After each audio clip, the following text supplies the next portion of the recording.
a esta segunda edición de las jornadas de Derecho Electoral Modalidad Itinerante en esta Facultad de Derecho. Enseguida presentaremos al honorable presidente que nos acompaña.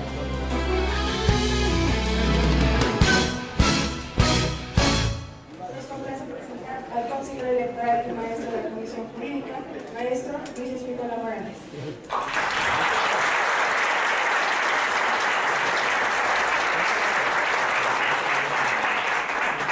Asimismo, tenemos el honor de presentar a la licenciada Edith Chávez Vega, coordinadora de la Comisión.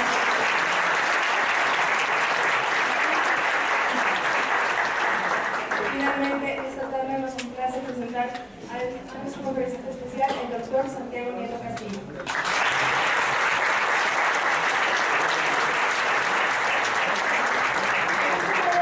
Bienvenida a los integrantes del Consejo General, a estudiantes, servidoras y servidores públicos y miembros de la sociedad de amigos. Enseguida cedemos el uso de la voz al maestro Luis Espínola Morales, que nos brindará un mensaje.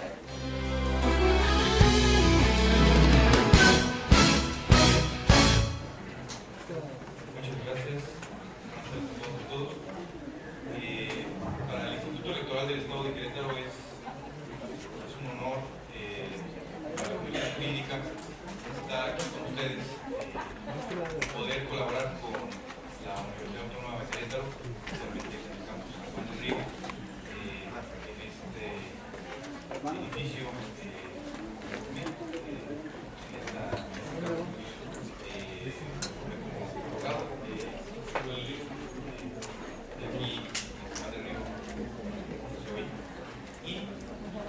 de alguna manera muy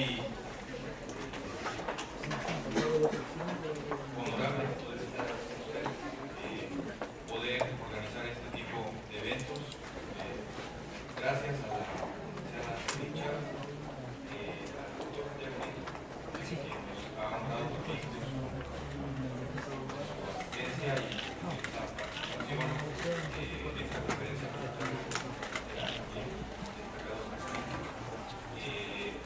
Gracias a todas y todos ustedes que nos están acompañando con entusiasmo, con convicción en esta plática sobre delitos electorales y malas prácticas en México dentro del marco de estos procesos electorales, tanto federal como estatales. Nos traerá muchas experiencias y proveerá de un acercamiento más profundo a esta materia. Agradezco la confianza de los compañeros consejeros, especialmente los integrantes de la Comisión Jurídica, también el doctor Octavio Pablo Morales, que nos van a acompañar, el senador Mireles, también con nosotros, gracias Carlos, por supuesto de la maestra María Pérez Toledo, gracias María. Este apoyo y la confianza en este proyecto que ha sido exitoso y ha traído el interés de todas y todos ustedes. Por supuesto a la magistrada electoral, el electoral del Estado de Querétaro, la doctora Gabriela Nieto Castillo. Muchas gracias por acompañarnos, autoridades municipales y estatales que nos acompañan. Gracias a todas y todos. También a partir de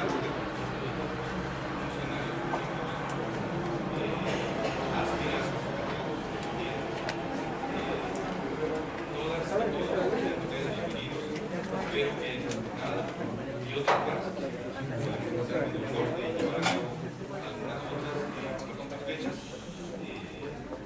puedan tener este acercamiento, poder generar un espacio de discusión y discutir sobre este y otros temas jurídicos de relevancia. Gracias. Ahora, a ti y en la nueva cuenta al doctor Santiago Nieto por honrarnos.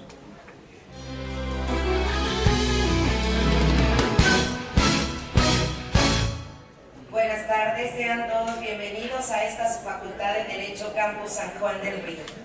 Primeramente quiero agradecer al maestro Luis Espíndola Morales, quien representando al Instituto Electoral del Estado de Querétaro nos ha hecho el honor de traernos a nuestro campus, tan honrosa participación, por supuesto, a quien también agradezco que hoy nos honre con su presencia el doctor Santiago Nieto Castillo. Efectivamente, honorable sanjuanense, de quien estamos todos orgullosos porque nos ha representado y siempre ha hecho el mejor de los papeles como persona, como servidor público, como docente y como investigador. Muchas gracias, es un honor tenerlo en esta su casa. Bienvenidos a todos. El día de hoy nos honramos con la presencia de nuestro honorable presidium, así como también de autoridades, docentes, alumnos, egresados, presidentes de colegios de abogados. A todos sean bienvenidos, de verdad es un placer tenerlos en esta su casa. Desde hace varias décadas la transformación político-electoral en el país ha sufrido una evolución derivada del cambio social.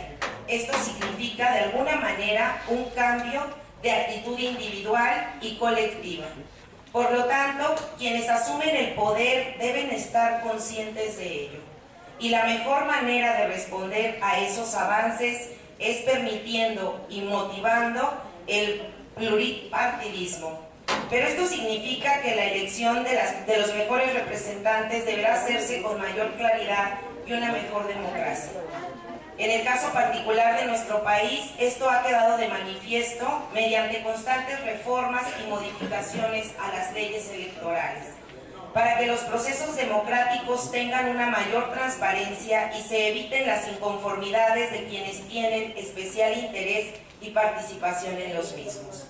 Ante esta situación, el legislador se vio obligado a tener que elevar a la categoría de delitos determinadas conductas que atentan contra esa acción democrática y más recientemente incorporadas dichas acciones delictivas a nuestros códigos penales, con la idea de que sean perseguidos y por supuesto sancionados por las autoridades competentes. Raúl Carrancá y Rivas definió estas figuras típicas como todos aquellos delitos que atentan contra la limpieza y efectividad del sufragio que imponen la formación constitucional y legal de los comicios, por lo que adquieren relevancia en determinado tiempo. En virtud de todo lo anterior, es para nosotros importante identificar que dichas conductas y más allá de ello puedan establecer una verdadera persecución por nuestras autoridades que administran e imparten justicia. Por lo anterior les invito a explotar a nuestro conferencista, quien ha tenido una extensa y rica formación y conocimiento al respecto del tema, reiterando la más cordial bienvenida a todos ustedes. Muchas gracias.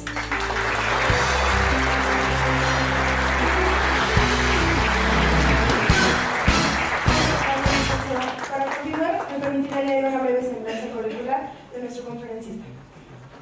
El doctor Santiago Nieto Castillo es licenciado en Derecho por la Universidad Autónoma de Querétaro y doctor en Derecho con mención honorífica por la División de Estudios de Posgrado de la Facultad de Derecho de la Universidad Nacional Autónoma de México.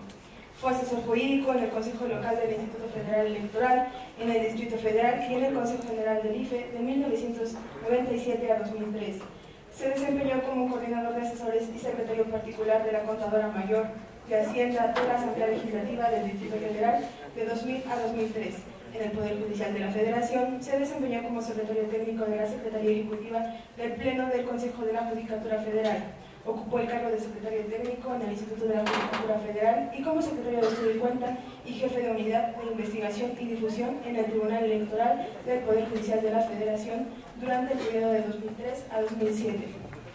En 2008 fue designado como magistrado electoral regional, fungiendo durante 3 años como presidente de la Sala Regional Toluca del Tribunal Electoral del Poder Judicial de la Federación. Colaboró como investigador del Instituto de Investigaciones Jurídicas de la Universidad Nacional Autónoma de México de 2014 a 2015.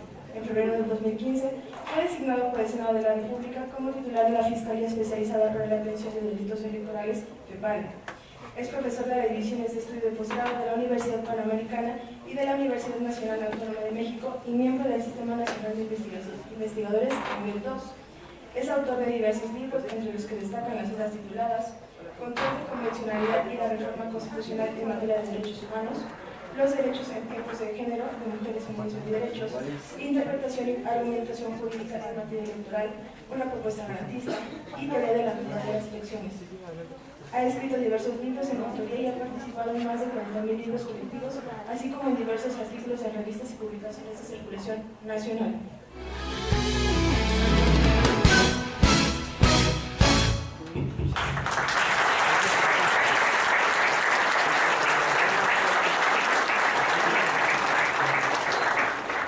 Muchas gracias.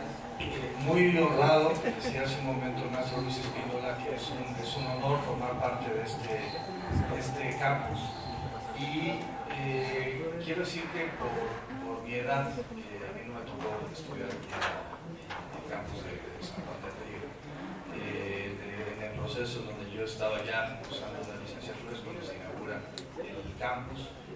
Pero yo siento el campus de San Juan del Río como un campus muy mío, como que donde me gusta estar, donde siento un gran honor de estar. Aquí estuvo la magistrada Gabriela Nieto, hermana coordinadora, tuve la oportunidad en algunos semestres de poder dar la materia de argumentación jurídica en la maestría,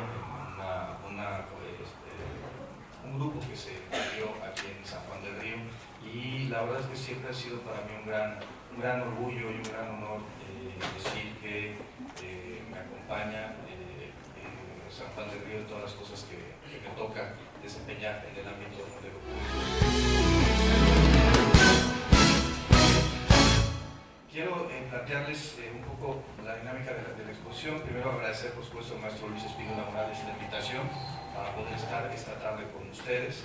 Agradecer a Edith Chávez, la coordinadora del campus, la posibilidad de estar con ustedes, y a la magistrada Gabriela Nieto, a los consejeros electorales, Luis Octavio Vado, Carlos Ellarte, José Manuel Pérez. Muchas gracias a todos y cada uno de ustedes por estar aquí presentes. No voy a ver muchas caras conocidas y agradezco mucho, me siento muy honrado de que estén aquí.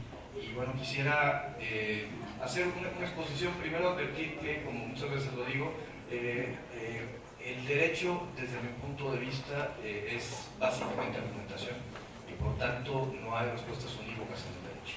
El derecho se argumenta, el derecho se discute, y creo que tanto los textos como los hechos, como las sentencias, son temas de deliberación y de análisis desde una perspectiva interna y externa. Mi punto es que no hay respuestas unívocas, y por tanto lo que yo vengo a defender frente a ustedes son una serie de tesis sobre delitos electorales, malas prácticas y problemas que se nos pueden presentar de cara al proceso electoral de 2018, que creo que tenemos que visibilizar. Lo segundo es que, si no están de acuerdo, por favor coméntenmelo, díganmelo. Creo que de eso se trata, de que podamos discutir, que podamos ir integrando entre todos una respuesta lo más cercana posible en términos de un espacio universitario a la...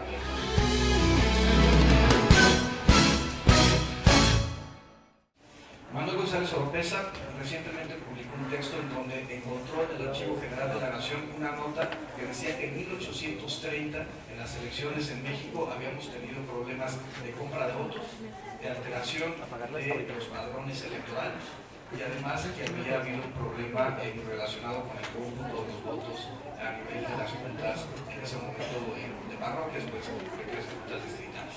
1830. La verdad es que en 1820, desde 1828 ya teníamos problemas respecto a la legalidad de nuestros procesos electorales. Y durante todo el siglo XIX, en realidad, lo que vamos a encontrar es el surgimiento de procesos electorales entre fraudulentos, deficientes, a pesar de que las constituciones y las constituciones locales recogían la existencia de un poder electoral.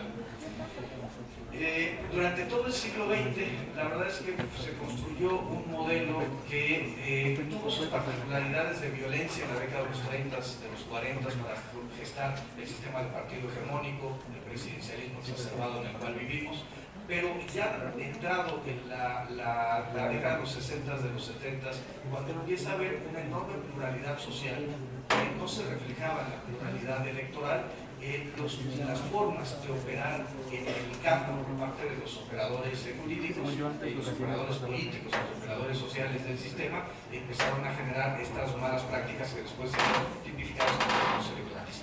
Siempre tuvimos delitos electorales, a veces en leyes específicas, a veces en las propias legislaciones electorales. Pero es hasta el 1990 en donde se va a generar por primera vez un capítulo específico sobre delitos electorales en el Código Penal Federal.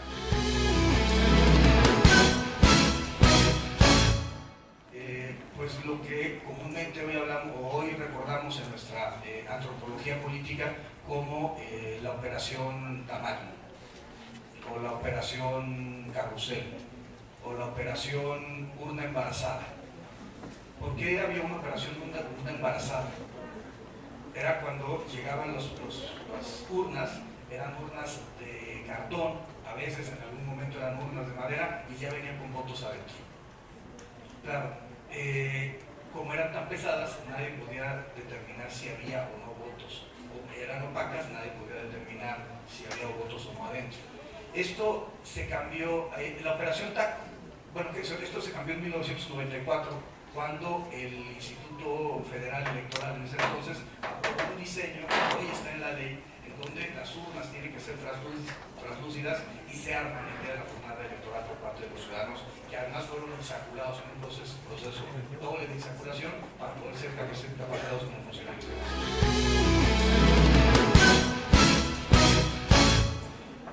La operación TACO, donde varias boletas se depositaban en un mismo momento, tenía que ver con la hendidura de las urnas. Eran 3 centímetros de hendidura y entonces sí, una persona podía poner una boleta electoral y ponerle varias boletas al interior y depositar varios votos a la vez. Hoy los talones, las boletas electorales vienen codeadas. Hoy tenemos, creo que como una medida importante, la hendidura de las urnas mide 3 milímetros y esto no puede ustedes o cualquier persona depositar una boleta con más dobleces de los que ya se tienen previstos, porque de lo contrario no se puede introducir el voto. Creo que habría que reconocer que sí hemos avanzado mucho en la construcción del sistema electoral. Habría que reconocer que todas estas prácticas forman parte de nuestra antropología política, pero eso no quiere decir que el modelo haya encontrado una respuesta ideal para todos los problemas que están planteando. Y un poco déjenme plantearlo en retrospectiva. Cuando surge en el Código Penal Federal la referencia a los delitos electorales, cuando en 1994 se reforma el título 24 y se establece por primera vez una entidad especializada, una subprocuraduría de la Subprocuraduría General de la República para atender delitos electorales, los tipos penales estaban pensados en las violaciones o las irregularidades que ocurrían en las mesas directivas de casilla. Introducir votos de manera ilícita sin tener derecho a ello, la destrucción del material electoral, la obstaculización de las tareas de los funcionarios electorales, esos eran la compra de votos, esos eran los delitos que eran perseguidos por nuestra legislación. Y claro, hacer delitos que en realidad tenían como bien jurídico tutelado el adecuado ejercicio de la función electoral, o que tenían como ofendido a la sociedad en su conjunto, entonces en realidad para el legislador fue muy fácil establecer que no se trataría de delitos graves. Ningún delito en esa época, el Código Penal Federal, no tampoco, pero en ese momento tenía una mayor penalidad que 2 a 6 años de prisión. Cuando un dirigente partidista, cuando un servidor público, cuando un funcionario electoral cometía una conducta delictiva, la penalidad máxima era 2 a 6 años de prisión. En ese momento, el modelo permitía que se sumaran las penas máximas y mínimas para sacar un término medio aritmético, determinar la gravedad si era mayor de 5 años. Estaban redactados los tipos penales para que en ese contexto no hubiera posibilidad de que el delito fuera considerado como grave. Estamos hablando, por supuesto, de la década de los 90 primarios. 1994 va a ser un año muy importante. Levantamiento zapatista, muerte de Luis Donaldo Colosio, el primer debate presidencial con el ingeniero Cárdenas, el licenciado Fernández de Ceballos y el doctor Ernesto Cedillo. Vamos a tener un proceso electoral donde van a votar el 78% de las personas. Nunca en la historia contemporánea de México hemos vuelto a tener ese nivel de participación política en un proceso electoral, 78%. Hoy calculamos, si nos va bien, que llegaremos a los 44, 52, ojalá más. Depende de la entidad federativa, depende también, esperamos que con este proceso concurrente en 30 elecciones pueda haber una mayor participación política y que los ciudadanos acudan a las urnas. Sin embargo, el 78% hoy nos parece muy, por lo menos desde la perspectiva académica, nos parece algo muy distante.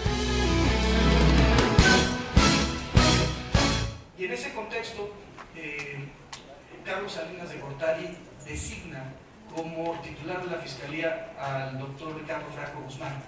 Ricardo Franco Guzmán es un profesor de la Facultad de Derecho de la UNAM, muy reconocido y muy querido. Y había sido su procurador, primero su procurador de control regional y después su procurador de asuntos internacionales de la PGR. Cuando le proponen a él que sea el fiscal de la FEPADE, lo que dice es que sí, siempre y cuando le mantengan el nivel de su procuraduría. Y por eso hoy la subprocuraduría, es decir, no fue un tema de diseño institucional, sino fue un tema de que la persona a la que iban a designar quería tener el nivel de su procurador, y por eso se reformó la normatividad para que FEPADE fuera una subprocuraduría de la PGR. Yo creo que es importante que tenga ese nivel, pero también es importante lo que sucedería más adelante, que sería la transformación de FEPADE a un órgano constitucional autónomo. ¿Cuántos asuntos se ventilaban en esa época? El doctor Franco Guzmán habla que en todo 1994 tuvieron 84 denuncias. ¿Cuántos se ejerció la acción penal? 9 veces, 10 veces durante ese 1994. Y fue un año que verdaderamente vivimos peligro en ámbitos, si me permiten la expresión, en los ámbitos de la penalización social y política. Con América del Norte del 94, pero posteriormente con Europa ya en la época del doctor Zedillo. La Unión Europea planteó una cláusula democrática. México debía transitar hacia la democracia y eso generó en un economista como Zedillo la urgente necesidad de generar una serie de reformas que permitieran mejorar el diseño constitucional. Y se reformó primero el Poder Judicial de la Federación. Se descabezó, hay gente que se queja de esto, la Suprema Corte de Justicia de la Nación, pero esto permitió generar un tribunal constitucional. Porque Zedillo sabía que los costos de transacción se iban a poder detener, se iban a poder reducir en la medida que hubiera poderes judiciales independientes. Y ahorita quiero dar un paso a una expresión que acabo de encontrar en un texto que quisiera traerles porque creo que vale mucho la pena hacer. El segundo punto era que necesitaban un sistema electoral confiable.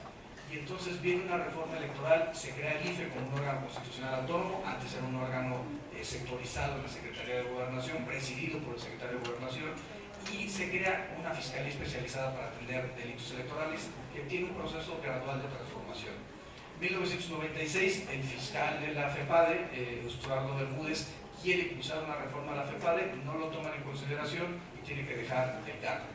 Después entraría Javier Patiño Camarena, recientemente fallecido, falleció hace poco más de 2 años, y después entraría ya en el gobierno de Vicente Fox, de María Los Ángeles Fromo, que hoy en día fue una de las principales impulsoras y titular del Secretariado Ejecutivo que llevó a cabo la implementación del sistema procesal penal de corte acusatorio. A partir de ahí llegaría Arely Gómez. Yo quiero plantear también aquí una transformación importante. ¿Cuántos asuntos judicializaba al año, por ejemplo, María Los Ángeles Fromo? Bueno, en ese contexto histórico se denominaba consignar. ¿Cuántos asuntos consignaba? Unas 100 averiguaciones previas al año. Y esto fue aumentando cuando llega Arely Gómez, y el nivel de consignación durante los años de Arely Gómez, que fue hoy secretaria de la Función Pública, llegan a un nivel de entre 400 y 800 consignaciones de forma gradual hasta su último año, donde tiene 800 consignaciones durante un año.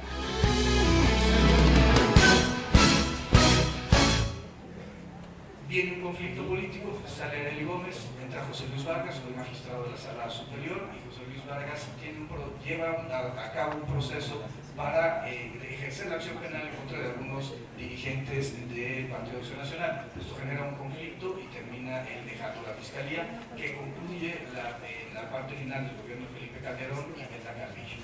Creo que es importante destacar varias cosas. La cantidad de mujeres que han encabezado FEPADE, eso es es un número importante, si lo medimos en comparación con otras áreas de PGR o con otras áreas del modelo de Procuración de Justicia. Segundo, el tipo de asuntos que se consignaban. Durante toda esa época, llegaría después Alfredo Orellana, durante ya el sexenio de Enrique Peña Nieto, el nivel de asuntos que eran, de los cuales se ejercía la acción penal tenían que ver básicamente con un fenómeno que era el turismo electoral. Era la alteración al Registro Federal de Electores en su modalidad de avis-avis, es decir, personas que utilizaban datos falsos para obtener una credencial de elector, generalmente que se convertía en un medio comisivo de otro tipo de conducta delictiva. Llámese fraude, llámese temas vinculados con despojos, llámese asuntos relacionados con abuso de confianza, es decir, temas prácticamente vinculados con delitos de carácter patrimonial, a partir de un medio comisivo que era la credencial para votar con fraude. Pero esto lo quiero ligar con qué hacían los padres de estos jóvenes. En varias ocasiones tuvimos el apoyo de los padres para que los jóvenes acudieran y declararan ante el Ministerio Público. Y en otras ocasiones los padres, incluso hubo un caso, que lo recuerdo, en donde movilizaron a los jóvenes y los sacaron del país y los mandaron a Canadá para que no tuvieran problemas legales. Es decir, ese es el tipo de conducta que no queremos, mucho menos, evidentemente, en las élites que forman parte de los procesos de decisión más relevantes que puede tener un país. Un poco, déjenme pasar, ¿qué sucedió en el año 2014?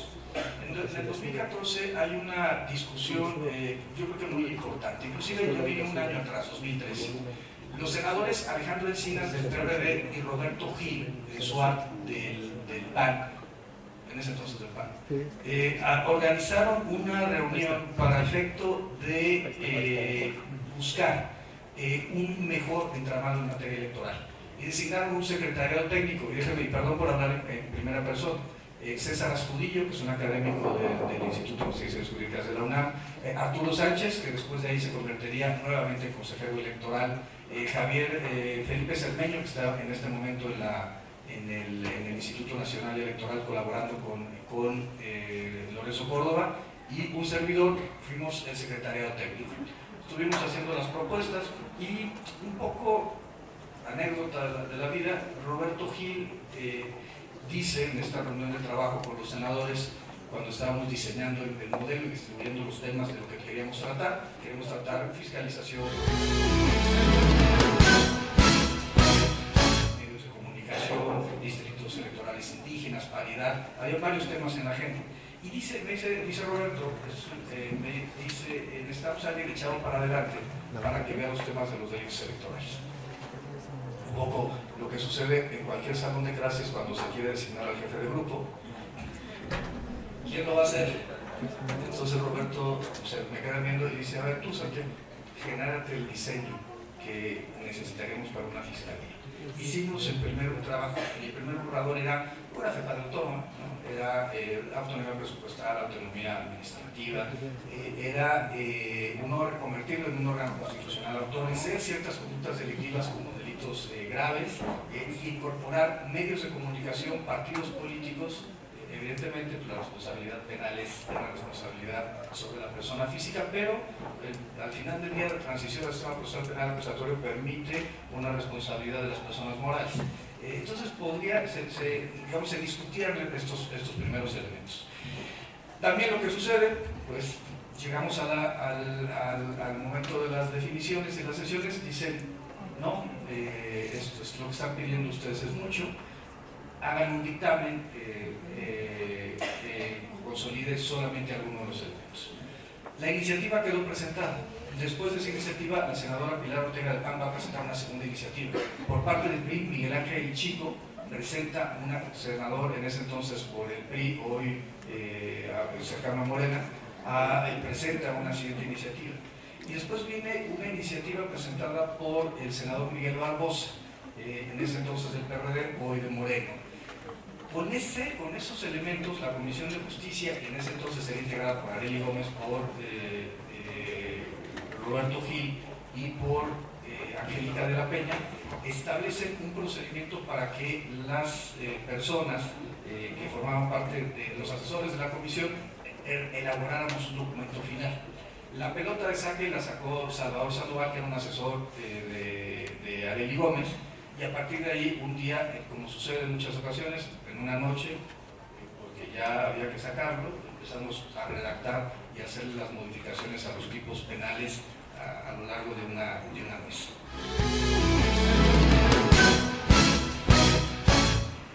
Nos quedó lo que quedó. El PRI planteaba unas cosas, el PRD planteaba otras, el PLAN planteaba otras. Yo iba en representación del presidente de la mesa directiva, pero digamos que se hizo lo que se pensaba. Primero, hubo ya delitos en materia de fiscalización de los recursos de los partidos políticos y por tanto de financiamiento ilícito en las campañas electorales. Y se estableció un tipo penal que era una sanción de 5 a 15 años de prisión. Claro, no contamos con que la Constitución no preveía que los delitos electorales no eran graves. Entonces, pues en realidad no iba a haber prisión preventiva oficiosa. Pero también discutimos con el tema de si eran los servidores públicos o cualquier persona con aquiescencia de ellos. Yo estaba pensando en desaparición forzada.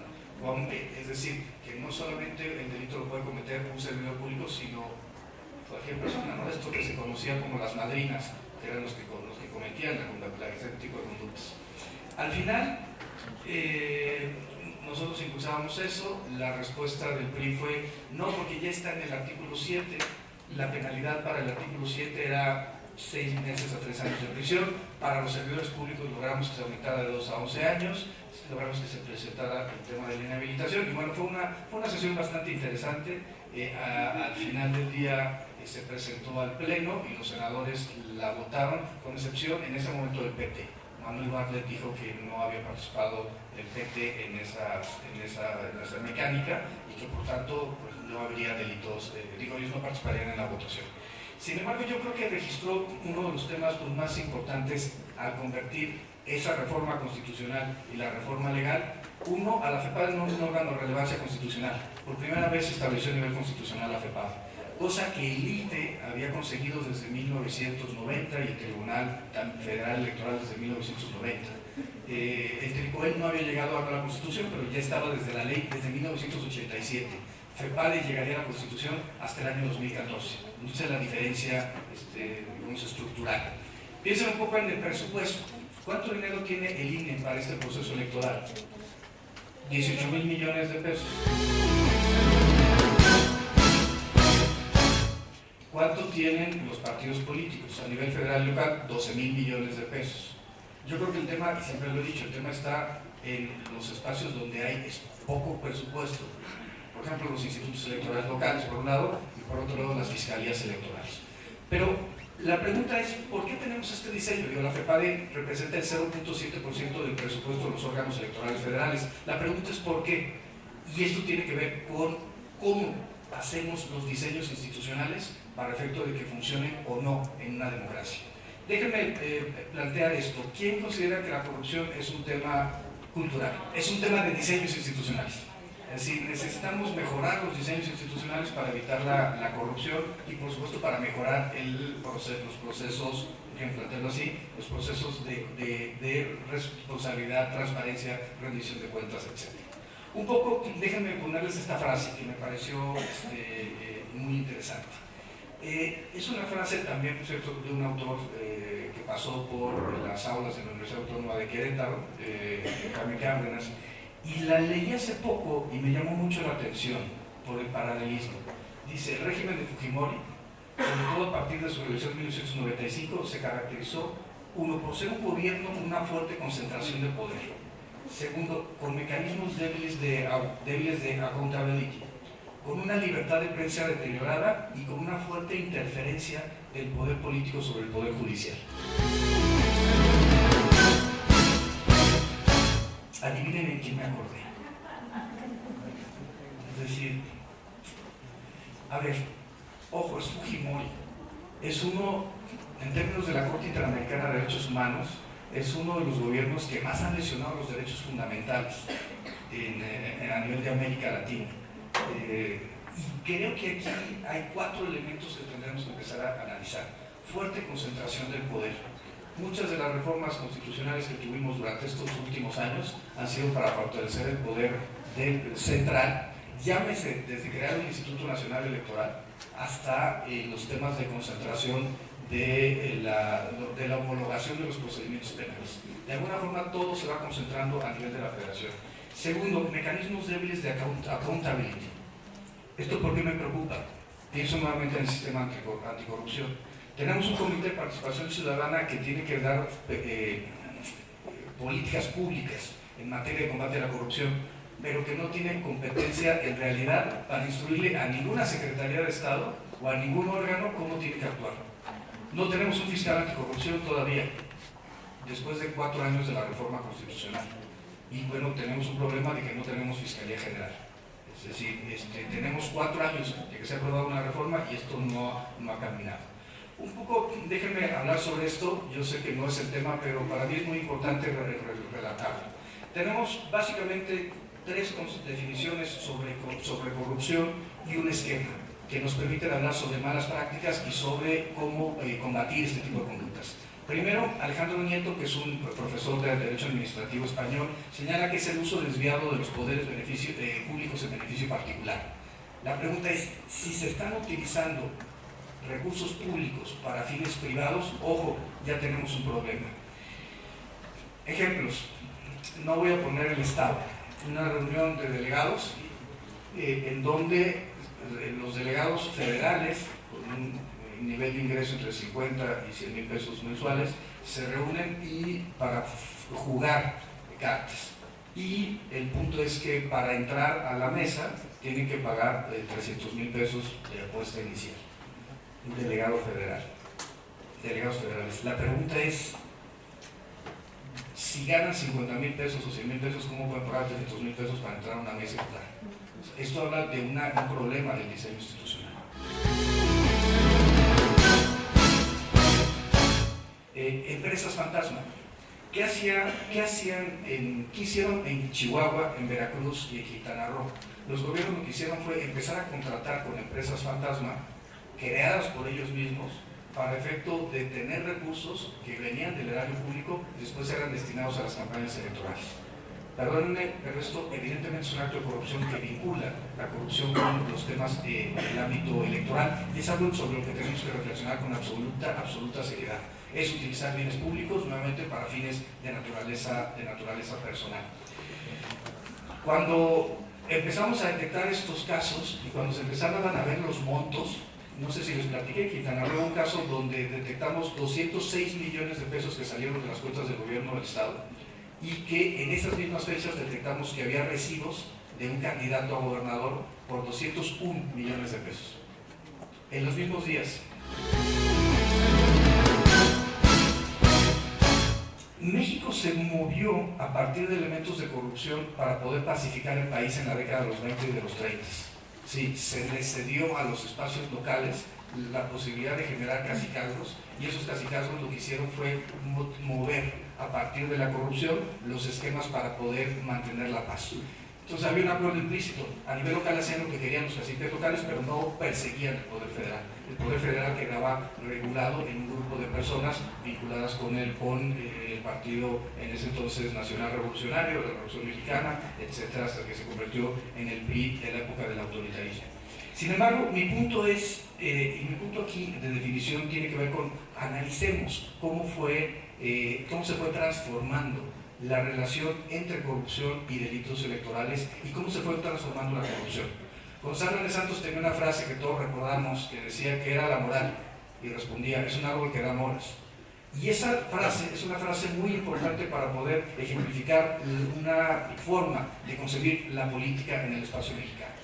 Desde ahí pasamos al diezmo, una tradición por supuesto en la colonia, el pago de diezmo a la Iglesia Católica, pero después esto se presentó a nivel de gobiernos estatales, federales y municipales, y después, y ese es el tema donde quería llegar, la transformación de la corrupción en el ámbito del electoral ha llevado a que del diezmo se ha transformado un modelo donde es la propia clase política la que genera sus empresas, se autocontrata y a partir de ahí desvía recursos a las campañas electorales. ¿Esto qué genera? Una enorme inequidad en la contienda electoral, porque no hay quien pueda competir con ese tipo de desvíos en el ámbito de lo público. Una segunda definición de Jorge Malem es una violación de un deber posicional, es decir, alguien tiene la calidad de garante respecto a la ley. Segundo, de un sistema político-económico. Tercero, cuya calificación como ilícito depende de cada sistema. Cuarto, vinculados a una expectativa de beneficio extraposicional. Y cinco, esto se desarrolla en la oscuridad. Eso es la corrupción.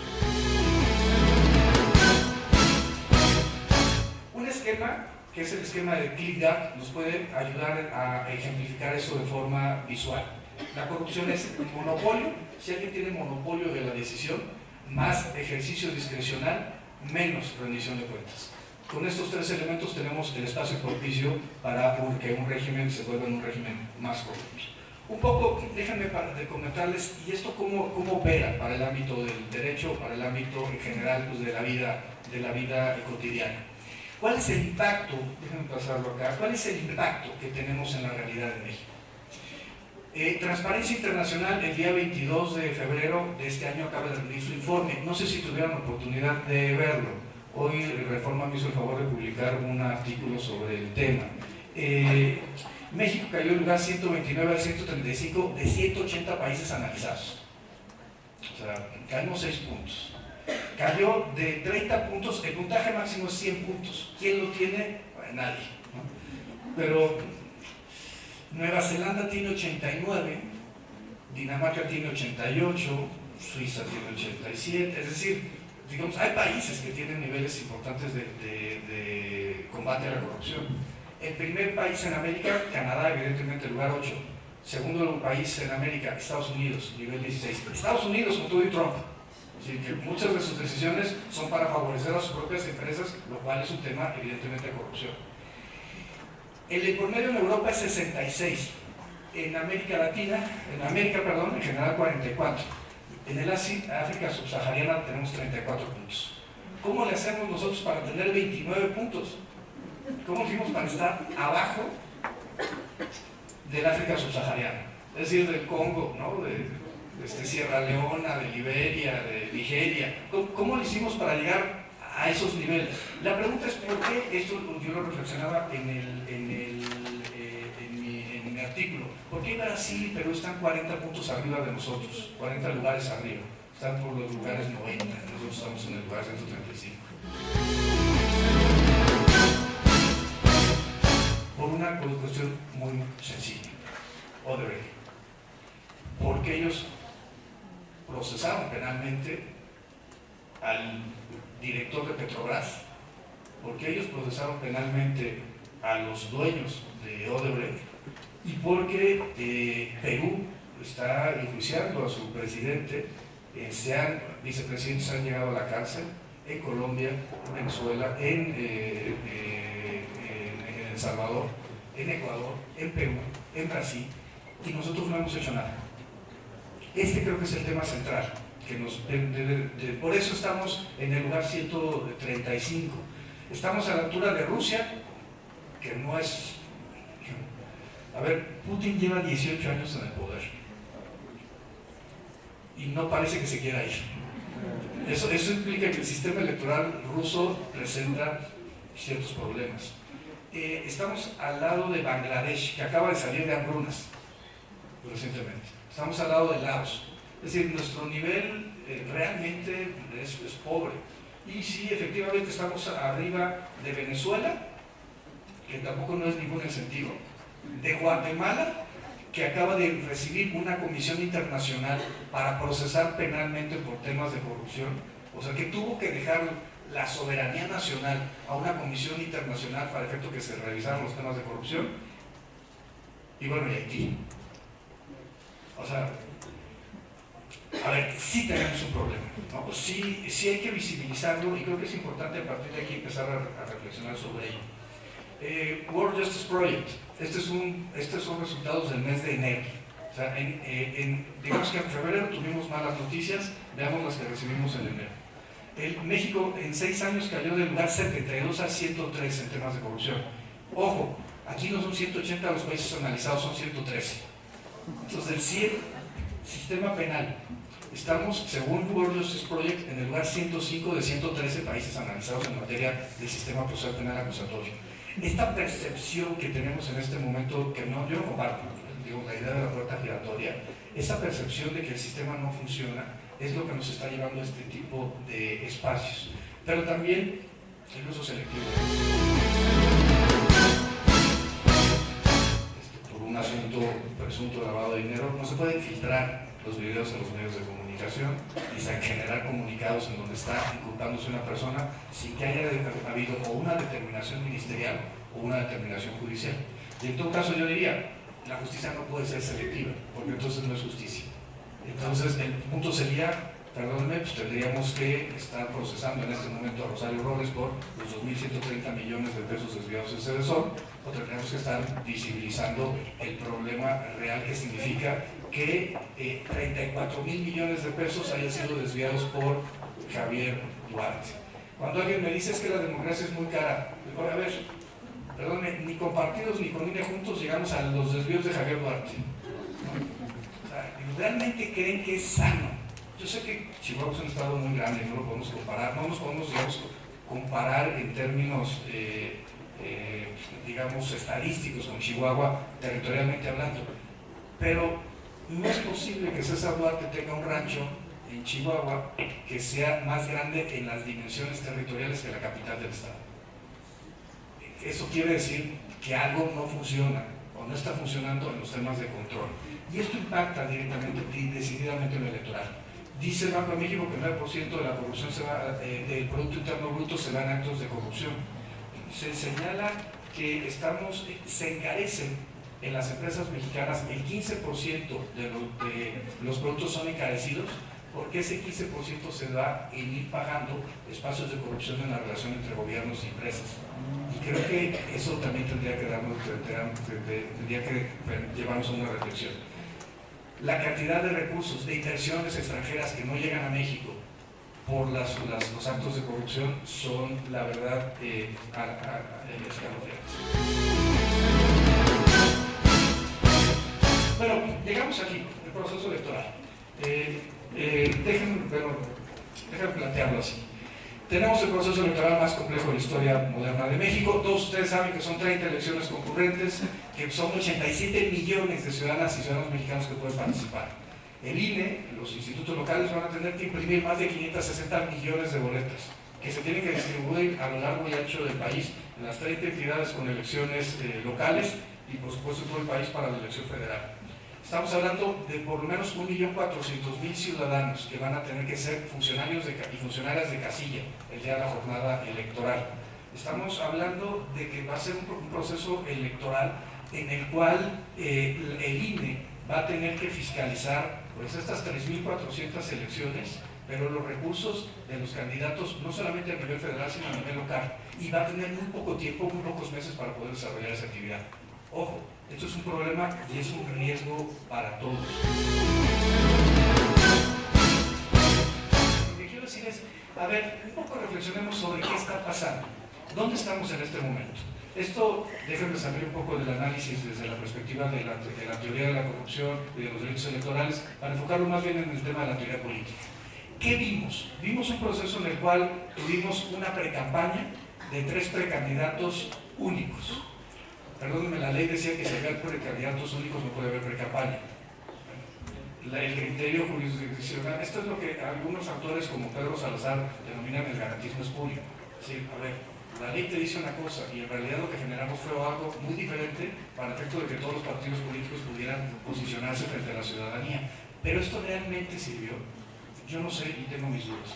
Por ejemplo, ¿qué tenía que hacer Morena, que era el puntero? Pues simple y sencillamente no moverse. Es decir, no cometer errores para efecto de llegar al proceso electoral. Y estamos ya a mediados de marzo, para llegar a la jornada electoral. ¿Qué tenía que hacer el PAN? El PAN tenía que posicionar, Ricardo Anaya tenía que posicionarse como el segundo lugar y como el retador, que creo que fue lo que estuvo haciendo y lo que está haciendo en este momento. El hecho de que Ricardo Anaya esté en una gira internacional, ¿qué significa? Puede también tener que ver con el procesamiento que está teniendo la PGR respecto de su caso, y lo cual es terrible en términos institucionales. Es decir, que la PGR, insisto, utilice el aparato del Estado para eliminar a un adversario político. ¿MIT qué tenía que hacer? El PRI tenía que posicionar a MIT en la ciudadanía. Y yo creo que la primera parte, posicionando entre la ciudadanía, creo que sí funcionó. De 43% del conocimiento, MIT pasó a tener 86% del conocimiento en estos meses durante la pre-campaña. Lo que no subió fue el índice de aceptación electoral. Es decir, él mantiene el tercer lugar en las encuestas. Hay algunas encuestas que le dan el segundo lugar, pero en realidad más del 90% de las encuestas está encaminada a que vayan en el tercer lugar de las preferencias electorales. Llegamos a este periodo de intercampaña y la pregunta es, ¿para qué tenemos una intercampaña? Cuando se discutió en 2014, esto se dijo, bueno, es que va a ser un periodo de tiempo donde los militantes van a poder impugnar y entonces los órganos jurisdiccionales van a poder resolver y proteger los derechos, en todo caso sustituir a los candidatos antes de que haya una campaña electoral y entonces que no tengamos el efecto negativo de que un candidato que ya esté haciendo campaña se ha retirado para poner a un candidato, otro candidato, otra candidata. Lo cierto es que no nos sirvió. O sea, ¿qué sucede en este momento? Todos los candidatos quieren salir, quieren debatir, quieren discutir. El Tribunal Electoral acaba de resolver un asunto vinculado con que puede haber debates en la intercampaña. Y entonces, ¿para qué tenemos esta prohibición de que en la intercampaña no haya presencia en medios solicitando el voto por parte de los precandidatos o candidatos ya de los partidos políticos? Falta el registro oficial que se está dando en este día y por supuesto falta que el INE, los institutos electorales locales, les otorguen el registro correspondiente. Viene para mí un proceso que va a ser muy interesante. El 29 de marzo se definirá ya esta etapa y entraremos a la etapa de las campañas electorales. ¿Qué sucede en la intercampaña? Y es un símbolo de cómo vendrán las campañas electorales. Si la intercampaña es una intercampaña de mucha guerra sucia, esto significa que vamos a tener una exposición mucho más violenta en la campaña electoral. Y por guerra sucia me refiero a violencia política de género, es decir, a esta candidata de Sonora, de Movimiento Ciudadano, ¿por qué denigrarla públicamente por su aspecto físico? Me parece absolutamente deleznable lo que se hizo, y eso es un tema de guerra sucia. Este tipo de utilizaciones de forma facciosa de las instituciones es también un tema que debemos estar visibilizando. Pero bueno, vamos a llegar a la jornada electoral el 1 de julio, y lo importante es que lleguemos en los mejores términos posibles. Y esto de los mejores términos posibles implica algo muy importante, implica que no haya polarización social. Y la única forma de que no haya polarización social es actuando conforme lo marca la norma jurídica. Un poco, les quería traer un par de sentencias, las dejo ahí nada más enunciadas, el RAP 232 de Aguilar 2017. Yo les diría que si tuviéramos que escoger algunas sentencias, esta es particularmente la que más efectos negativos puede tener en el proceso electoral, porque terminó esta y una sentencia paralela, terminaron impidiendo que hubiera controles por parte del Instituto Nacional Electoral en temas de programas sociales y en temas relacionados con los informes de gobierno y la participación de los servidores públicos. Lo mismo con este RAP 29 de agosto de 2018. Esto me lleva un poco a plantear cuáles son nuestros retos en términos de la integridad electoral y los delitos electorales. Primero, la eficacia administrativa de los órganos electorales. Necesitamos que los órganos electorales funcionen de manera adecuada para la recepción de los votos y que puedan contabilizarse de forma rápida. A mí la idea de la casilla única no me gusta. No me gusta la casilla única porque lo que va a hacer es que los resultados electorales a nivel local tarden en llegar. Y eso puede generar una tensión a los institutos electorales que no resulta apropiada. Segundo, no me gusta porque además en realidad no estamos abaratando los costos. En realidad creo que el punto, al final del día, el modelo está generado para que se le siga pagando al Instituto Nacional Electoral, inclusive por los institutos electorales locales, y eso creo que no nos está ayudando. Segundo, la neutralidad política en el ejercicio gubernamental. ¿Qué necesitamos en este momento? Que las autoridades dejen de hacer campaña a favor de sus partidos políticos. Si repetimos el esquema del Estado de México, lo que vamos a lograr es mayor polarización social. Yo creo que es importante que los funcionarios públicos asuman este rol de neutralidad política, es decir, evidentemente van a votar y pueden participar en los mítines de los partidos políticos, en sus reuniones, siempre y cuando sea fuera de sus horarios de labores. Nadie les restringe el derecho a la participación política o a la libertad de expresión o a la reunión política, pero no se puede utilizar el esquema para poder generar elementos de iniquidad en la contienda electoral. Un tercer elemento es la institucionalización de la incertidumbre democrática, y yo creo que ahí vamos bien. Una pregunta: ¿quién va a ganar las elecciones de 2018? A ver, perdónenme, ya los desperté. A ver, ¿quién de los de Morena que estén aquí presentes, quién me puede asegurar que López Obrador va a ganar la elección? De los del PAN que estén aquí, ¿quién me puede asegurar que Ricardo Anaya la podría ganar? Y de los del PRI que estén aquí, ¿quién me puede asegurar que Mirna va a ganar? Nadie. Perdónenme, eso es incertidumbre democrática. Eso significa que algo sí está funcionando bien. Es decir, cuando sabemos quién va a ganar una elección, es que el sistema electoral no funciona. Cuando sabemos, digamos, puede tener problemas, ¿no? Te dice, no es que no funcione, es que puede tener problemas. A ver, es muy sencillo. Cuando en las elecciones del 88, del 82, del 76, ya sabíamos quién iba a ganar, ¿no? Sí, hoy en día no. 94, sabíamos que iba a ganar el PRI. En el año 2000 no sabíamos quién iba a ganar, había absoluta incertidumbre. En 2006, perdónenme, ¿quién iba a ganar? Nos supimos, ni siquiera nos supimos el día de la jornada electoral, nos supimos a los días siguientes, cuando vinieron los cómputos. Y por supuesto al final la resolución del Tribunal Electoral. 2012 creo que quedaba más claro quién iba a ganar, digamos, no había posibilidad de, digamos, el puntero, aunque Peña Nieto iba muy por encima, pero la verdad es que el resultado electoral también fue sorprendente. Andrés Manuel López Obrador, que empezó con unos niveles de negativos muy altos, terminó en 32 puntos, en gran medida por el movimiento Yo Soy 132, pero también creo que reflejó esta idea de que hay muchos datos, muchas preguntas, mejor dicho, ¿cómo plantearlo? Muchas encuestas en donde las personas no dicen efectivamente por quién van a votar. Y en muchas ocasiones ese voto escondido es un voto que se va a las oposiciones. Hay 3 metareglas, a ver qué opinan ustedes, de Jesús Tobar, que es un académico de la MISI. El que hace trampa gana. ¿Ustedes creen que el que hace trampa gana? No necesariamente. Bueno, a veces sí, pero no necesariamente. Déjenme defender posición. Déjenme platicarles 3 casos. Veracruz. Javier Duarte desvió recursos a las campañas electorales y no ganó la elección.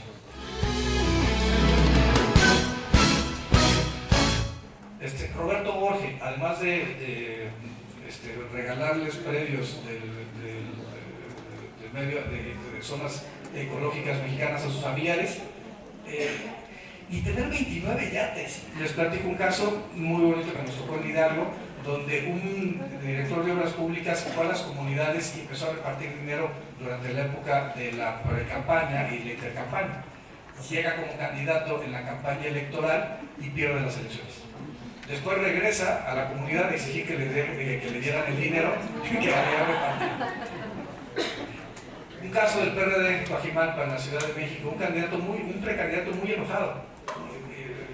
Y el punto era que él había comprado, y él confesaba haber comprado 112 votos para la interna y había solamente obtenido 13 votos. Entonces, vaya, no necesariamente el que hace trampa gana. Por algo muy sencillo, el voto es libre, el voto es secreto. Ahora, ¿qué sí tenemos que visibilizar? Por ejemplo, que las casas amigas queden neutralizadas de todos los partidos políticos, eso no nos sirve. Lo que antes era la operación tamal, que les repartieran a alguien un tamal para ir el día de la jornada electoral, hoy es un elemento mucho más sofisticado. Hay personas afuera de las casillas con listados nominales de electores, lo cual de entrada ya es un delito. Y hay casas cercanas a las casillas donde las personas reciben a los votantes, se les acompaña y ahí es donde se les da la contraprestación.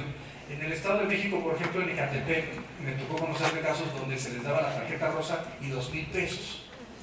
Y aún así, Morena ganó Ecatepec, no lo ganó el PRI. Hay una anécdota que me gusta contar del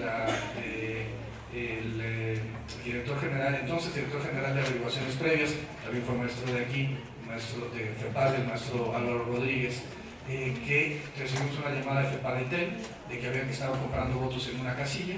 Se moviliza esa casilla, formaba parte de una de las células móviles de FEPADE, llega a la casilla, le pregunta a los funcionarios de la casilla si hay alguien que está comprando votos. Le dice, no, pues en realidad no hemos visto a nadie, pero pregunte afuera de la casilla, porque generalmente el problema está fuera de la casilla, no en las casillas. Y aquí yo quiero reiterar esa idea. A ver, el sistema electoral mexicano es muy sólido, muy robusto, no hay problema en la casilla, no hay problema en cómo se cuentan los votos, no hay problema en los resultados electorales preliminares, en cómo se capacita. Al final del día son las ciudadanas y los ciudadanos los que reciben los votos y los cuentan. El problema es cómo los votos llegan a las urnas. Pero eso es un tema que es extraelectoral y que no tiene que ver con las autoridades electorales. A ver, perdónenme, yo no le puedo exigir a un NOPLE o al INE que sancione a los servidores públicos, primero porque se carece de competencia. Y segundo, porque el punto central está en que las contralorías, las auditorías superiores, son los espacios que tendrían que funcionar y por supuesto las fiscalías y las procuradurías para eliminar ese tipo de crímenes. Pero claro, cuando ustedes tienen una delegación como la de Cedesol en el Estado de México, que tiene la sola delegación de Cedesol 600 personas y la compara con FEPADE, que a nivel nacional tiene 300, uno se da cuenta de dónde está la intencionalidad de los diseños institucionales. No, pero un poco déjenme cerrar esta parte. Llega Álvaro Rodríguez, encuentra a una señora de escasos recursos afuera de la casilla y le pregunta, oiga, ¿está viendo, usted sabe si está comprando los votos? Y la señora lo voltea a ver y le dice, no, pero si usted sabe, dígame para ir a vender el mío. Es un asunto de pobreza, marginalidad. Es un tema que tiene que ver con un ejercicio racional respecto a qué podemos o no podemos hacer. Segundo elemento, el que compra al árbitro gana. El que compra al árbitro gana. ¿Qué les parece eso? ¿Por lealtad, por corrupción o por amenaza? Yo creo que no. A ver, ¿qué pueden hacer los árbitros electorales? ¿Qué son los árbitros electorales? Tienen una serie de competencias y además son las instancias más vigiladas. Hay observadores electorales, tienen visitantes extranjeros, están los partidos políticos en las mesas de los consejos. En realidad, la cooptación déjenme plantearlo así, la cooptación del árbitro electoral es un fantasma de nosotros de la década de los 70s y de los 80s, cuando efectivamente la Comisión Federal Electoral respondía a los intereses del gobierno. Todavía tuvimos elementos así en los 90s, en la etapa de transición, sí, pero yo creo que desde 1994, desde el IFE de Santiago Krill, de José Goldenberg, de Pozos Ocasitas, de Fernando Sertuche, de Granados Chapa, esto quedó desterrado. Cuando el IFE se convierte en un órgano constitucional autónomo con nuevamente Goldenberg, con Cárdenas, con Luján, con Molinar, con Cebadúa, esto desaparece de la esfera y de la escena pública. Que no me gustan a mí ciertas sentencias del Tribunal Electoral, sí no me gustan, pero me gusta mucho cómo resuelven las salas regionales. Yo creo que los tribunales electorales locales, las salas regionales, generan muy buen procesamiento. Hay cosas de la sala superior que no me gustan, pero por enfoque, digamos, epistemológico. Yo creo que deben de generarse las mejores condiciones para la contienda electoral y esto lo permite la interpretación funcional. Pero si tenemos magistrados que piensan que la interpretación más importante es la gramatical, pues evidentemente hay un choque epistémico respecto a hasta dónde podemos llegar. Y finalmente, que controle la violencia gana. ¿Qué les parece esto? Aquí es donde yo creo que sí podemos tener problemas. Tenemos 5 tipos básicos de violencia. Primera violencia, la polarización política. Los discursos de odio hacia los candidatos y candidatos, ojo, y candidatas. Esto es un tema que tenemos que cuidar y que visibilizar. Decir que el observador es un peligro genera tensiones innecesarias en la sociedad y polariza, y creo que no nos sirve. Lo que necesitamos hacer es, creo que exactamente todo lo contrario. Buscar la forma en cómo, dentro de los cauces democráticos, la pluralidad termina por imponerse. Segundo, la violencia de grupos sociales. En Oaxaca tuvimos, en Chiapas, en Guerrero, tuvimos casos realmente interesantes sobre los temas de violencia. En Guerrero, de hecho, alguna vez un grupo de maestros golpearon a funcionarios electorales, ejercimos la acción penal contra los maestros y el entonces secretario de gobierno, déjenme hacerles una confesión, a unos días de la jornada electoral, ya con las órdenes de aprehensión, el secretario de gobierno de Guerrero, que se llama David Cienfuegos, y fuimos compañeros en jurídicas, me pidió que no cumplimentara las órdenes de aprehensión. Dijo, no las cumplimentes, porque si tú encarcelas a los maestros, lo que vamos a tener es una reacción social mucho más fuerte. Me dijo, te pido que no lo hagas. Le hice caso, no los detuve en ese momento, y el día de la jornada electoral uno de ellos falleció, fue privado de la vida. A lo mejor si le hubiera cumplimentado las órdenes de aprehensión seguiría vivo. El punto fue que al final del día es que se cumplimentó contra los restantes en virtud de que se trata finalmente de la comisión de conductas delictivas. Pero lo que quiero llamar la atención es ¿por qué estaban generando, por qué había actos de violencia vinculados con los maestros? Por la reforma educativa. En Oaxaca, en 2016, llegaron un grupo de agentes de FEPADE a una comunidad donde no dejaban instalar 3 casillas.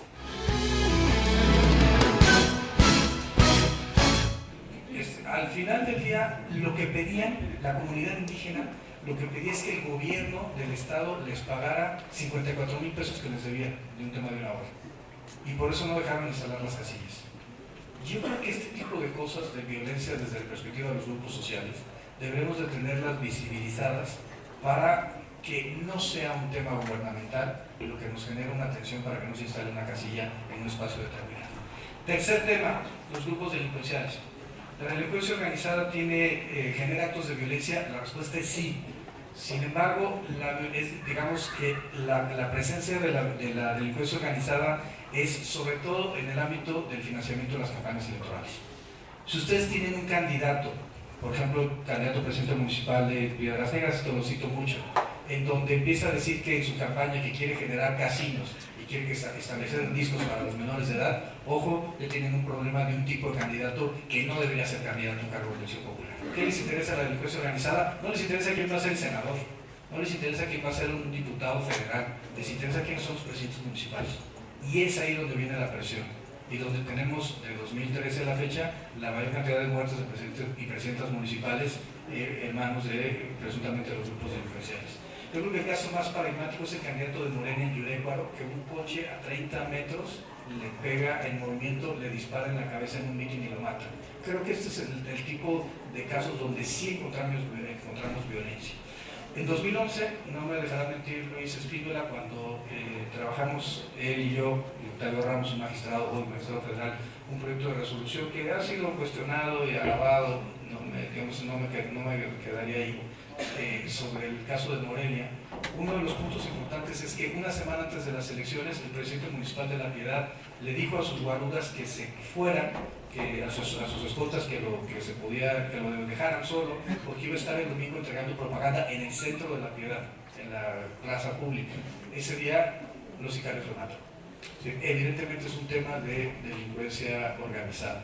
Algún día Silvano Aureoles me platicó una anécdota que a su vez le platicaron sus familiares de que iban a salir a votar en Huetamo y se les espaldró una camioneta con hombres armados arriba.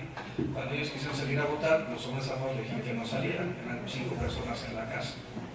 Le hablan a Silvano Aureoles, en ese momento candidato a gobernador del PRD, senador de la República, y él logra que haya un grupo de apoyo que se genere un contrapeso.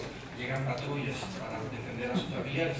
Total, el grupo armado se va a las 6 de la tarde, cuando ya cerraron las casillas. Y el PRD me dijo Silvano que perdió esa elección por 4 votos. A lo mejor lo hubiera perdido por 9, pero el punto a lo que quiero llevar es, ojo, es un tema, insisto, es un tema de que tenemos que visibilizar la violencia. Cuarto elemento de violencia. La violencia sistemática, para impedir que los funcionarios acudan a las casillas o que los ciudadanos acudan a votar. 51 cabezas de cerdo se dejaron afuera de la casa de los funcionarios de casilla, cortadas, un día antes en la noche de la jornada electoral para amanecer en las elecciones del Estado de México. Se repartieron propaganda falsa del Instituto Electoral del Estado de México, donde decían qué hay que hacer en caso de que haya balaceras en las casillas. Se entregaron citatorios apócrifos de FEPADE a gente de la tercera edad para que acudiera a FEPADE a rendir su declaración cuando en realidad eran apócrifos. Y el objetivo era que estas personas que formaban parte de ciertos programas sociales no acudieran a votar. Se mandan mensajes de celular donde se empieza a decir, en la casilla tal está iniciando una balacera. Y entonces empiezan a mandar por WhatsApp o por redes sociales la información. Información siempre falsa, siempre falsa. Pero ¿cuál es el objetivo? Que la gente ya no vaya a votar. Que el día de la jornada electoral haya una menor participación. Y creo que el tema de encontrar las fake news, las noticias falsas, y desmentirlas rápidamente es importante para cualquier estrategia electoral. Y finalmente, yo les diría la violencia política contra las mujeres. Ese es un asunto de toda la trascendencia. Hace una semana acaba de salir publicado un libro coordinado por la magistrada Gabriela del Valle y por Flavia Freidenberg, que se llama Cuando hacer política te cuesta la vida. Y se trata de las reflexiones en torno a muchos casos de mujeres que han sido lesionadas, humilladas en todos los espacios de la vida pública por ejercer sus derechos políticos. Hay desde el caso de Ruth Zárate, que es un caso muy conocido en Puebla, donde Ruth Zárate, madre soltera, el presidente municipal, Inés Saturnino, dice la invita a salir, ella se niega y a partir de ahí le congela durante 11 meses su salario, hasta que viene una sentencia de un tribunal que obliga a pagarle el salario, y lo que hace el presidente municipal con el tesorero es que en una bolsa de basura ponen el dinero en billetes y monedas de baja denominación y le avientan los billetes de 20 pesos y las monedas de 10 pesos a la cara en una sesión de cabildo para pagarle. Eso es violencia política de género y no es un tipo delictivo. Por eso mi énfasis siempre en que necesitaríamos haber generado un tipo penal específico. Pero también está San Miguel de Peras, en Oaxaca, una niña jovencita que quiere ser regidora.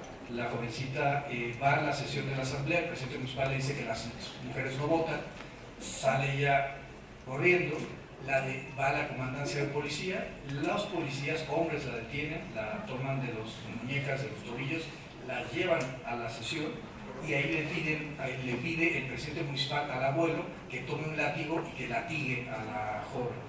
La latiga hasta que pierde el conocimiento. El abuelo. Un poco lo que quiero plantear es la violencia política de género necesita una atención especial con resultados prácticos, pero al igual que los delitos electorales, al igual de los delitos anticorrupción, la violencia política de género la comete un sujeto activo muy particular. Son personas no que han roto la estructura básica de la sociedad, no son pandillas, ni son asociaciones delictuosas, ni son delincuencia organizada, ni son delincuentes habituales. Son gente que forma parte de la estructura básica, que forma parte del ejercicio del poder formal. Son presidentes municipales, y son diputados, y son secretarios de Estado, y son dirigentes partidistas. La violencia la institucionalizada, la violencia política de género, los delitos electorales y los delitos anticorrupción están vinculados con este tipo de personas. Por ello es importante que los órganos que realizan la función de procuración de justicia en la materia penal electoral desarrollen las actividades suficientes para poder atender ese tipo de conductas. Voy ya muy rápido un poco, estos datos ya los había presentado aquí en Querétaro, era la estadística de la Ley General en materia de delitos electorales sobre quienes cometen las conductas delictivas. 26% a nivel municipal contra 20% a nivel federal, 19% a nivel estatal. ¿Por qué a nivel municipal se violentan más las normas electorales?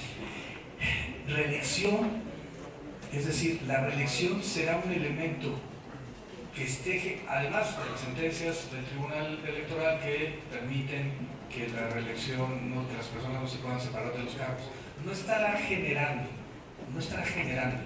un incentivo para que los presidentes municipales estén cometiendo actos de peculado electoral, por ejemplo, desvío de recursos, fondos y bienes para fines electorales.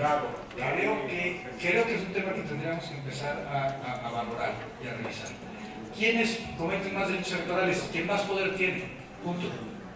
Esto se puede medir en condicionamiento de programas sociales en la época de Vicente Fox o en la época de Felipe Calderón, y los que aparecen con mayor casos de delitos es el Partido Acción Nacional. Hoy, medido con el gobierno de Peña Nieto a partir de la Ley General en materia de delitos electorales, es evidentemente el PRI. Pero si ustedes se van a la delegación Coyoacán, en la Ciudad de México va a encontrar al PRD, y si se van a Puebla van a encontrar al PAN, y si se van así sucesivamente, se van a Chiapas, el partido que va a cometer más delitos electorales o más malas prácticas es el Partido Verde Ecologista de México. Es un asunto vinculado con el ejercicio de poder. Y esto nos debe llevar a reflexionar sobre qué tipo de conductas y dónde.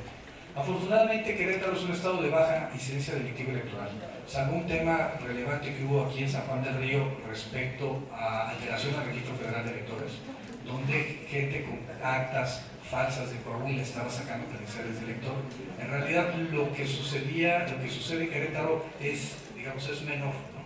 Es decir, no tenemos casos de empresas con 200 millones de pesos, no tenemos casos en donde se retengan salarios a los trabajadores como Chihuahua, como Coahuila, no tenemos casos donde se generen presión a partir de la Procuración de Justicia en contra de los candidatos opositores como Nayarit. No tenemos casos donde se nacionalice guatemaltecos, ¿no?, para que puedan votar en las elecciones como Suchialpa. Tenemos, creo que, un buen sistema que habría que empezar a visibilizar. Pero estos cuadros yo se los quería plantear solamente por dos temas: el funcionamiento de programas sociales. ¿Qué prueba estos cuadros? Que Chiapas, Oaxaca y Puebla son donde hay más condicionamiento de programas sociales, en las zonas pobres, evidentemente. Y esto permitió medir algo que hemos denominado los mapas de riesgo, que también ya lo presenté en varias ocasiones.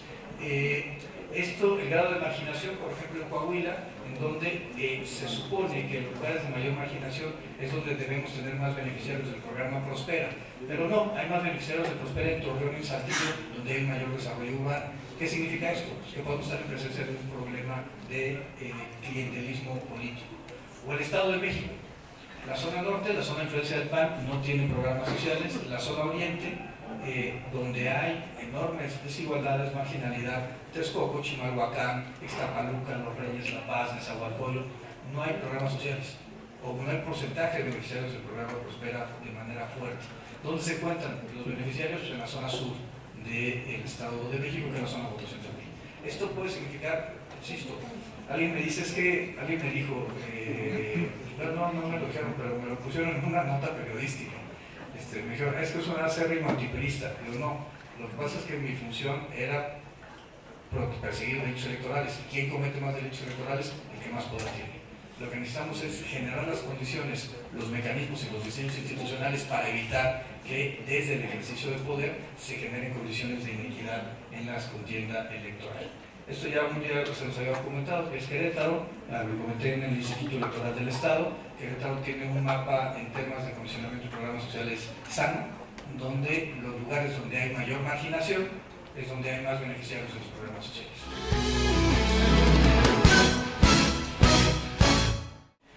No me encanta que tengamos, yo no sabía esto, que haya municipios como Pinal de Amoles, como Plata de Matamoros, como Amealco, San Joaquín, en donde más del 50% de las personas son beneficiarios de un programa social.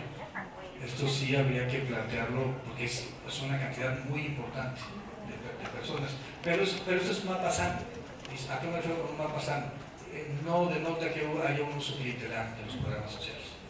Yo quiero un poco, digamos, terminar esta parte introspectiva y déjame plantear nada más algo desde la perspectiva, desde la prospectiva.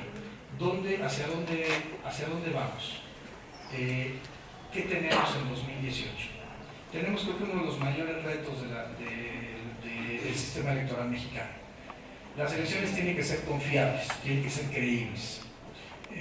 Un poco hay una enorme desconfianza de la ciudadanía, no respecto a la autoridad electoral, sino en general respecto a los partidos políticos o al sistema político en su conjunto. Tenemos que darnos cuenta de que los partidos políticos están atravesando por una crisis, que las candidaturas independientes son muy importantes, pero que no dejan de ser un analgésico para el problema real que son la crisis de los partidos políticos.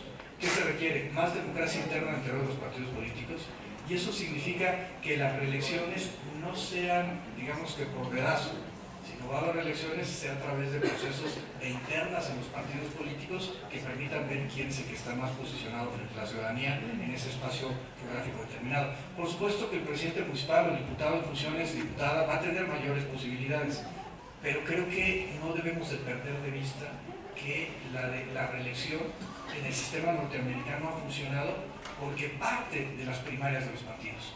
No de que un diputado o senador sea electo senador por representación proporcional y que en 6 años se pueda reelegir otra vez como senador de representación proporcional por estar vinculado con la élite del partido político. Creo que eso es lo que no quería decir, lo que no debemos permitir que suceda y que desafortunadamente, ante la insuficiencia de las normas, es hacia donde nos encaminamos. Segundo, el turismo electoral. ¿Tenemos turismo electoral? Yo creo que no.